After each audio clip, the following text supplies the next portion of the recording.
Em nosso estudo de hoje, a lição 70 do livro Justiça Divina, que tem por título No Grande Adeus. Cerraste os olhos dos entes queridos, orvalhando-lhes o rosto inerte, com as lágrimas que te corriam da ternura despedaçada, e inquiriste sem palavras para onde se dirigiam no grande silêncio. Disseste adeus, procurando debalde aquecer-lhe as mãos frias, desfalecentes nas tuas, e colaste neles o ouvido atento no peito hirto, indagando do coração prostrado a razão por que parou de bater. Entretanto, o vaso impassível nada pode informar quanto à destinação do perfume. Ergue as antenas da prece no santuário da tua alma e perceberás o verbo inarticulado dos que partiram. Saberás então que te comungam a dor, estendendo-te as mãos ansiosas.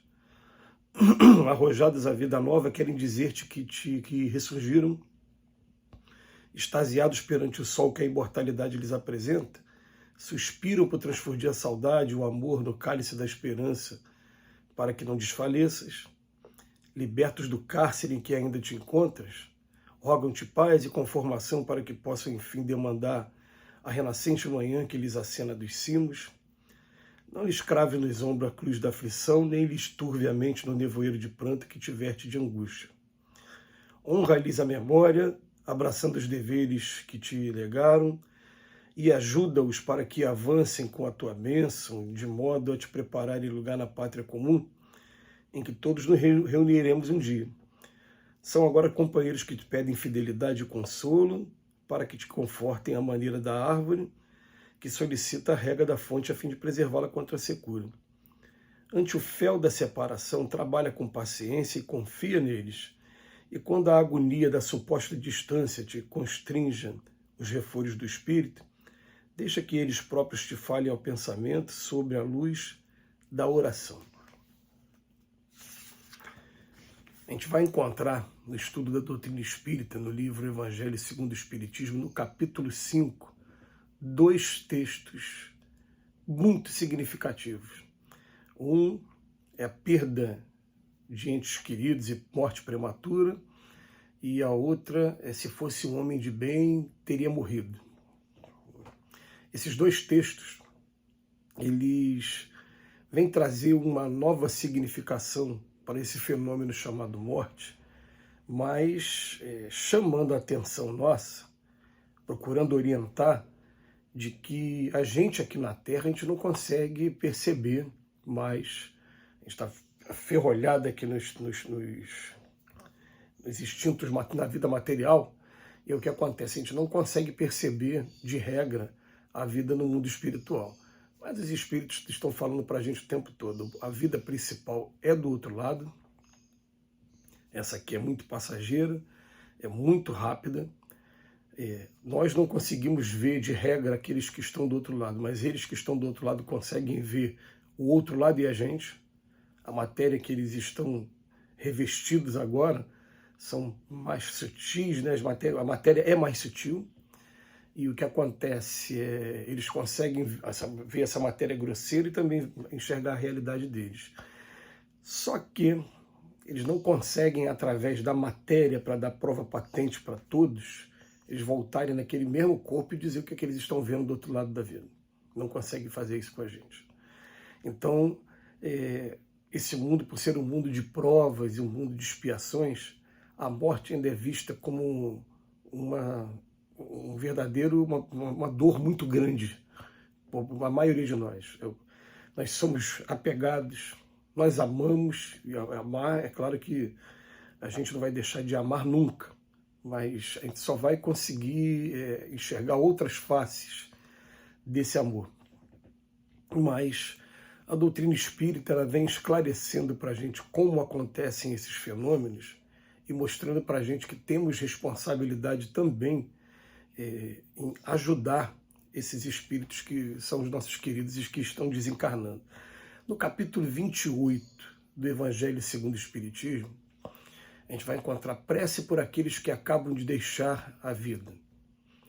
E a mensagem é mais ou menos assim: a prece, a oração por aquele que termina de deixar a vida, não tem por único objetivo demonstrar o apreço que a gente tem pela pessoa, não é esse.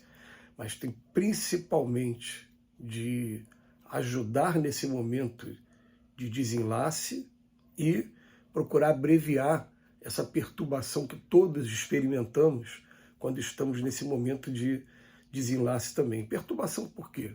Perturbação em primeiro lugar, porque toda separação para a gente traz perturbação. Em segundo lugar, porque é uma readaptação à vida espiritual de novo.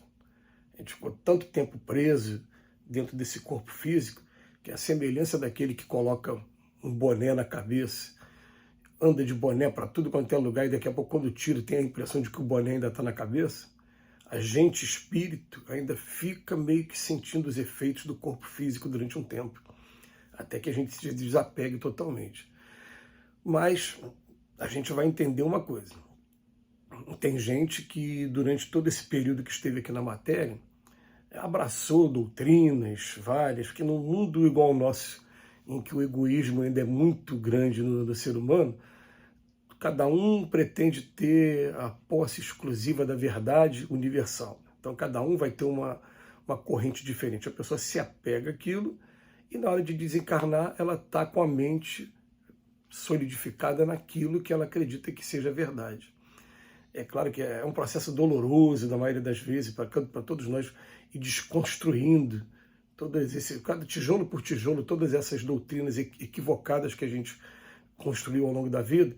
Mas no momento que você desencarna, por exemplo, se você teve a ideia de que você vai para um céu ou vai para um inferno eternamente, e quando fala eternamente, eles não conseguem observar, por exemplo, alguém sair do inferno e ir para o céu, ou alguém do céu e ajudar quem está no inferno.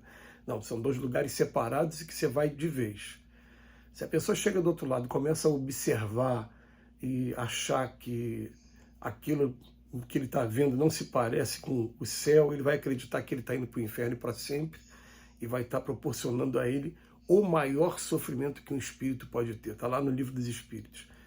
Se não me engano, pergunta 979, uma das duas, eu não me lembro agora.